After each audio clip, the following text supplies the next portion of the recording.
Salut chers fidèles abonnés de la chaîne d'A cliquer pour gagner, j'espère que vous allez tous bien. Alors dans cette vidéo nous allons parler du projet Pi, la fin carrément du projet Pi qui a été décrété.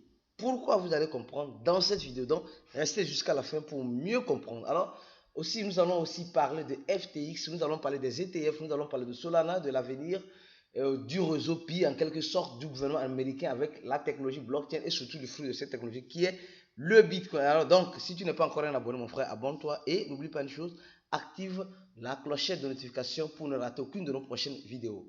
Alors, sans plus tarder, nous allons commencer. Il y a tellement d'informations, mais nous allons parler de Solana. Mes frères et sœurs, nous tous nous savons que le projet Solana, en quelque sorte, c'est un projet qui est en train de faire de son mieux. Elle a fait sortir son téléphone en se basant sur sa technologie. Elle a voulu lancer les NFT, d'accord? Et bon, après avoir eu beaucoup de problèmes l'année passée avec l'arrêt de sa blockchain en quelque sorte, mais elle n'a pas abandonné. Les gars, vous savez, en crypto-monnaie, il y a une chose que vous devez comprendre. Les problèmes existeront toujours. S'il n'y a pas de problème dans un projet crypto-monnaie, alors tu n'es pas dans un projet crypto-monnaie. Sérieux. Tous les projets crypto ont des problèmes. Tous les projets. Même quand tu prends même Binance même a des problèmes. Quand tu prends même comment appelle-t-on le Ripple même a des problèmes. Quand tu prends Ada Cardano a des problèmes. Tous les projets ont des problèmes. Alors donc, le projet Solana aussi, comme c'est un projet crypto consolidé, alors c'est normal qu'elle ait des problèmes, comme voilà, tous ces grands frères en quelque sorte. Donc, nous sommes en train de voir Solana actuellement à 21 dollars. Oui, que pourrait-il arriver? Nous sommes dans cet article, on nous dit simplement que Solana pourrait voilà, faire un rebond jusqu'à 30 dollars. Mais les gens vont me dire, mais 30 dollars, ça ne vaut rien. Actuellement, on a vu Solana quitter 19 dollars pour 21 dollars et on nous dit qu'elle pourrait arriver à 30 dollars. Est-ce que toi, tu crois réellement à ça? Bon, selon certains analystes, voilà, ce n'est pas moi qui dis, hein, les gars, je n'ai pas la boule de cristal. Alors donc, selon certains analystes, certaines personnes qui sont en train de voir la tendance, les résistances, les news qui viennent sur Solana, moi, je ne veux pas franchement de grandes news en ce sens-là, mais il y a une possibilité que s'il arrivait que le marché reprend, Solana aussi pourrait reprendre avec ce marché aussi. Alors, donc, c'est ce que j'ai voulu vous dire vis-à-vis de Solana. Alors, la deuxième information que tu dois savoir, mon frère et ma soeur, c'est l'information sur FTX. Non, franchement, FTX, nous sommes en train de voir que les gars sont en train de vouloir revenir. Oui, semblerait-il qu'ils ont laissé plus de 323 millions de dollars de FTX, de l'entité globale vers, oui, vers, l'entité globale réclame 323 dollars de l'entité européenne qui avait laissé cela, je crois bien, sur un compte en Suisse ou je ne sais pas, quelque chose de ce genre. Les gars, franchement, FTX, à cette allure, FTX va revenir. Oui, FTX semble vouloir revenir. Ils veulent revenir. Est-ce que, selon vous, ils vont regagner la même confiance de leurs investisseurs parce que ils ont un déficit de plus de, je crois bien, 8 milliards de dollars. Donc, les gars, préparez-vous au pire, toutefois, en espérant le meilleur. Et depuis un temps, nous sommes en train de voir la monnaie de FTX, qui est la monnaie FTT, faire franchement un pompe incroyable parce que bah, les gens se disent, ouais, si ça revient, alors donc, c'est un peu comme tout à l'heure. C'est ce que j'avais dit entre temps sur ces chaînes. Ceux qui sont des fidèles abonnés, ils ne ratent aucune de mes vidéos, ont compris. Même s'il arrivait que l'échangeur Binance a des problèmes, la monnaie Binance va chuter en prix, mais la monnaie Binance ne va pas mourir. C'est deux choses bien différentes. Je ne sais pas si vous avez compris cela. Alors donc, on continue lentement et sûrement. Maintenant, on va parler rapidement des ETF. Oui, les ETF, les gars, semblerait-il que pour certaines personnes, pour que le Bitcoin puisse rebondir et rebondir de façon, je ne sais pas comment dire ça, de façon nickel, on a besoin forcément de l'approbation du gouvernement américain. Je ne sais pas si toi tu penses à ça, tu te dis oui, le Bitcoin actuellement, on voit le Bitcoin à 30 300 dollars. Hier, elle était montée à combien? À 30 000. Oui, pour ceux qui ne savent pas, hier quand j'étais en voyage, actuellement je suis au Bénin. Oui, ceux qui ne savent pas, actuellement je suis au Bénin pour l'événement qui aura le 15 au 16 à Hôtel Sun Beach. Oui, je crois bien, oui. Et voilà, donc ceux qui sont au Bénin, je crois bien qu'on va se voir à l'hôtel du 15 au 16. Bien sûr, ceux qui viendront à la confraternisation, ceux qui ne viendront pas à la confraternisation, hein, s'il vous plaît, prenez votre mal en patience et ne cherchez même pas à vouloir me voir, s'il vous plaît. Mais il y a certaines personnes même que je vais voir. Oui, on a déjà marqué rendez-vous. Mais, vous savez, comme j'appelle ces personnes les suceurs de sang, les petits vampires, qui critiquent toujours cliquer pour gagner, mais qui sont toujours ici. Non, franchement, moi je ne comprends pas. Mon frère, si tu aimes critiquer, tu vois que ce que cliquer pour gagner fait, ce n'est pas bien là. Pourquoi tu es encore ici? Pourquoi tu te forces à rester ici? Si tu te forces à rester ici, ça veut dire que le travail qu'on fait là, c'est très bien. Et que tu es aigri. C'est ça la vérité. Je vais toujours vous dire cela. Dieu merci que c'est la minorité de mes abonnés. La minorité, je dis bien la minorité, mais la majorité, on est toujours ensemble. Et ceux qui veulent voir la fin de cliquer pour gagner, ceux qui veulent enlever cliquer pour gagner dans leur répertoire, les gars, je vous dirai une chose, vous aurez vos yeux pour pleurer. Quand un aveugle veut te lancer une pierre là, c'est que ses pieds sont sur une pierre. Donc c'est mieux qu'on construise qu'on détruise. Oui, si tu n'es pas content, ou bien la tête d'Aristide ne te plaît pas, va ailleurs. Moi, je ne force personne. Ce n'est pas la quantité des abonnés ici qui importe, c'est leur qualité. C'est leur qualité. Alors, je reviens encore sur le sujet rapidement. Et nous sommes en train de voir le Bitcoin en ce sens-là à 30 300 $. Et on nous dit simplement qu'on a besoin, le gouvernement américain, certaines personnes nous disent que si on a l'approbation du gouvernement américain, on aura franchement un Bitcoin à la vitesse lumière. Oui, donc il semblerait-il que l'approbation arrivera tôt ou tard par de gré ou de force du gouvernement américain en donnant l'autorisation. Mais ce que vous ne savez pas encore et que vous devez savoir, c'est que en quelque sorte, ce même gouvernement américain détient plusieurs milliers de bitcoins. Oui, le gouvernement américain a déjà pris plus de 50 000 bitcoins et aujourd'hui nous sommes en train de voir que ce gouvernement veut vendre ces bitcoins-là. Oui, le gouvernement veut vendre ces bitcoins et a commencé par vendre.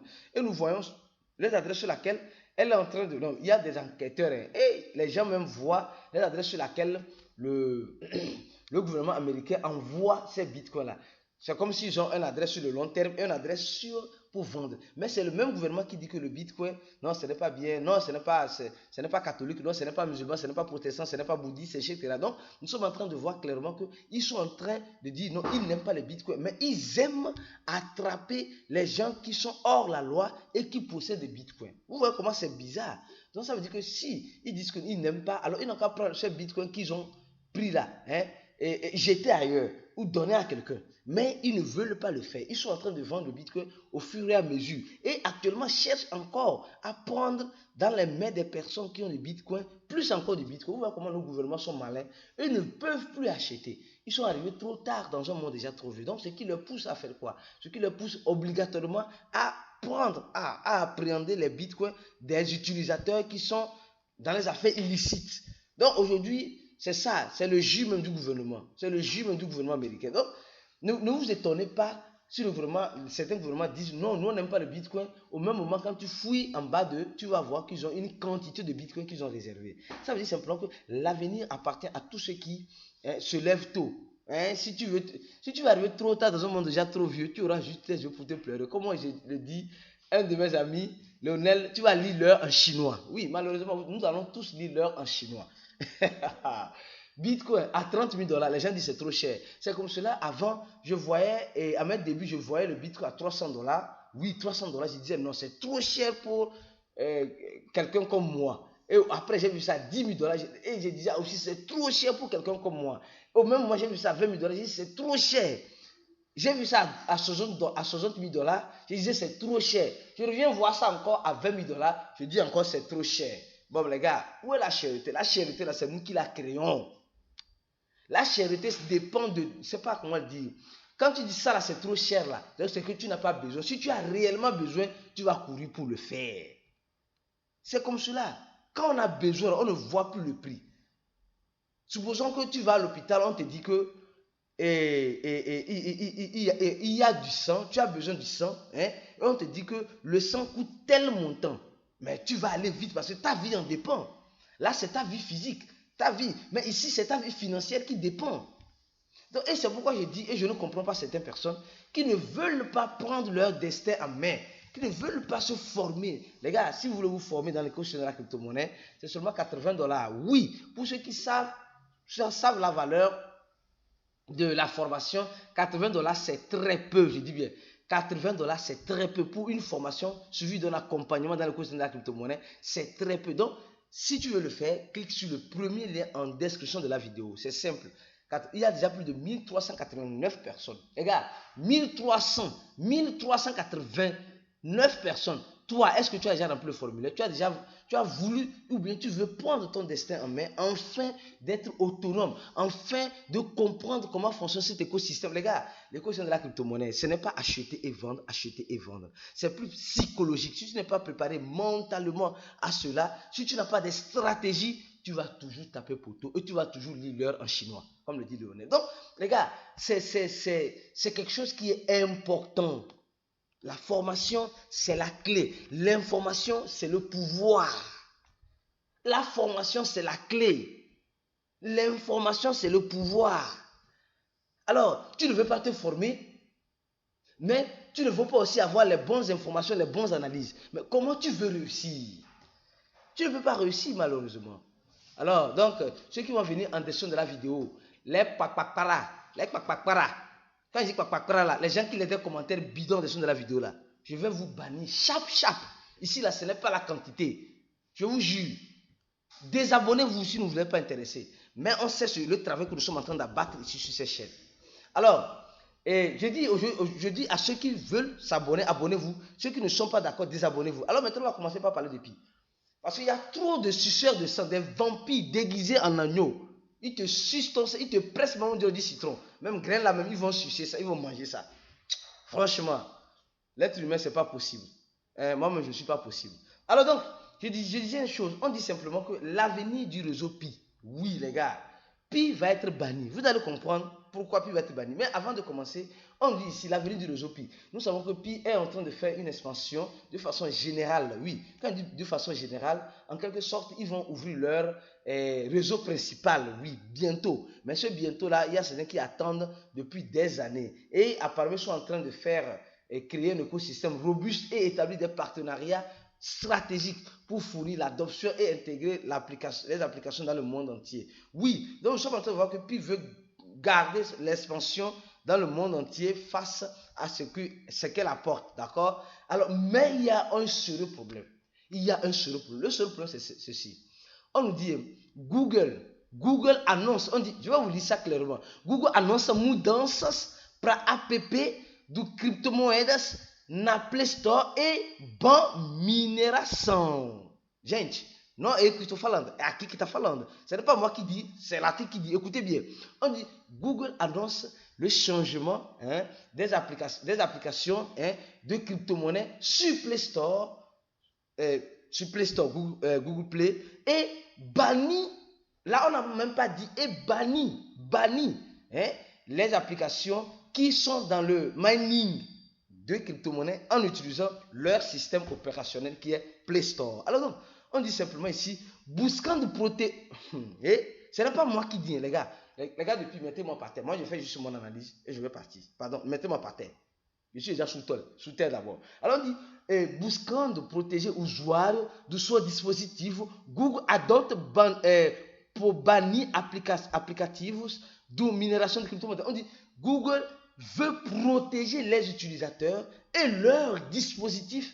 C'est en ce sens-là que Google a décidé de bannir les app de minération des crypto-monnaies comme Pi Network, comme CoreDAO pour ceux qui disent qu'ils ont miné. Oh, l'équipe de CoreDAO dit qu'ils ont fait un airdrop. Comme CBDC, comme je ne sais quoi. Là, ce n'est pas moi qui dis. Donc, je me dis, Pi se prépare pour lancer son mainnet. Or, nous savons que les gens disent qu'ils minent Pi avec leur téléphone portable. Les mineurs de Pi disent que, les pionniers de Pi disent qu'ils prennent le téléphone portable et ils font le mining. Bon, ça, ce n'est pas un problème. Maintenant, on nous dit simplement que là où ils font le mining, là, le gars même là où ils ont mis leur logiciel, le gars même dit qu'il va lever ces genres de trucs. Il va bannir ça. Donc, ça veut dire que c'est la fin du projet Pi. Vous voyez ça comment? Je ne sais pas si vous comprenez l'analyse que je suis en train de faire. C'est pourquoi les gens n'aiment pas ma tête. Parce que ma bouche ne porte pas qu'à leçon. C'est pourquoi les gens n'aiment pas Aristide. Les gens détestent. Il y a certaines personnes là, ils font semblant de t'aimer, mais dans leur cœur là, s'ils te voient là, s'ils vont te tuer, ils vont te tuer. Franchement, c'est ça la vérité. En fait, moi, mon problème, c'est que ma bouche ne porte pas qu'à leçon. Et ça ne va pas porter. Ou même vous voulez que ça porte. Si vous voulez que ça porte, dites, il faut que ta bouche porte qu'à leçon un peu. Laissez un commentaire de la vidéo. Je vais voir ça. Si vous ne voulez pas, vous voulez que je sois comme je suis de façon naturelle et dire les choses telles que je le pense, laissez aussi un commentaire de la vidéo. Je vais voir qui sont ceux qui veulent que je me taise et qui sont ceux qui veulent que je continue d'informer la communauté crypto sur certaines choses comme ceci. Alors donc, ça veut dire simplement que s'il arrivait qu'un beau jour vous vous levez et vous ne voyez plus l'application de Pi Network sur votre Play Store, sachez que peut-être c'est cette nouvelle-là qui a fait cela. Mais vous allez me dire, la nouvelle dit qu'elle va bannir aussi les NFT. Les gars, non, la nouvelle n'a pas dit qu'elle va bannir les NFT. L'annonce de Google dit ceci. Il dit, laisse échanger les portefeuilles et les logiciels de crypto. L'achat, la pression des champs, tout cela là. Tous les échangeurs qui utilisent les applications de Play Store, et tout cela, ils ont besoin d'un document juridique de leur pays pour que Play Store puisse les libérer. Donc, ne soyez pas surpris aussi dans les jours à venir, l'échangeur que vous utilisiez sur votre téléphone, Play Store n'apparaissent plus ou disparaissent. C'est très important. Et aussi, pour le mining, pour le minage de crypto-monnaies, ils disent ici, nous n'autorisons pas les applications qui permettent.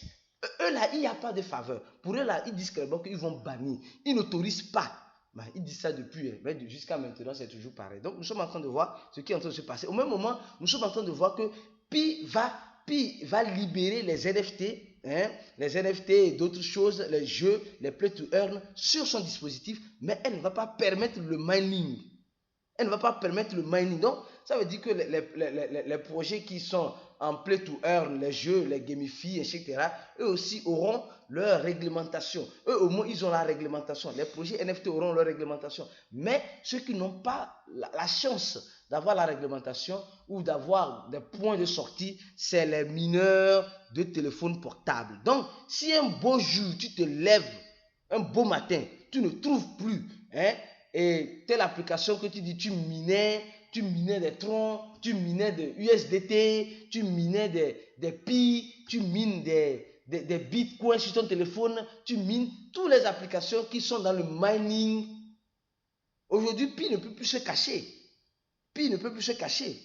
Parce qu'ils pourront peut-être changer dans leur code certaines choses, mais je suis sûr que Play Store les connaît parce que beaucoup de personnes ont téléchargé leur app. Mais si Play Store bannisse tout cela, ne va-t-il pas perdre la clientèle? La question aussi est posée. Mais même s'ils bannissent, les gens vont télécharger les APK. Les gars, il y a un plan B. Est-ce que tu veux que je te montre le plan B là? Si tu veux, laisse un commentaire dans la vidéo que je veux. Mais je veux. Et je vais, s'il arrivait que le pire arrivait aux mineurs de Pi, je vais vous montrer comment vous pouvez continuer, si vous êtes intéressé avec Pi, à continuer le mining de Pi. Parce qu'il pourrait avoir une possibilité avec ce qu'on appelle les APK. Mais les APK sont encore maintenant plus dangereux que sur Play Store.